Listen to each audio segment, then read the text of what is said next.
بسم اللہ الرحمن الرحیم۔ یہ 10 دعائیں پڑھنے کا اہتمام کرتے رہا کریں۔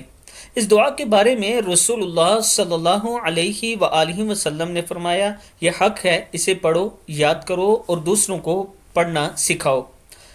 دعا کیا ہے؟ اللہم انی اسألک فعل الخیرات وترک المنکرات وحب المساکین وان تغفر لی وترحمنی وَإِذَا أَرَدْتَ فِتْنَةَ قَوْمٍ فَتَوَفَّنِي غَيْرَ مَفْتُونٍ أَسْأَلُكَ حُبَّكَ وَحُبَّ مَن يُحِبُّكَ وَحُبَّ عَمَلٍ يُقَرِّبُ إِلَى حُبِّكَ۔ صدق اللہ العظیم۔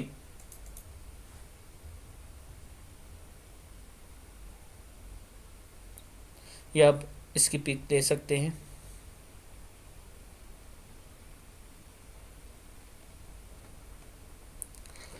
اس ویڈیو کو آپ دوستوں نے آگے ضرور شیئر کرنا ہے اور اللہ تعالیٰ سے دعا کرنی ہے کہ اللہ تعالیٰ ہم سب کو اس پر عمل کرنے کی ہمت اور توفیق دے۔ السلام علیکم ورحمۃ اللہ وبرکاتہ۔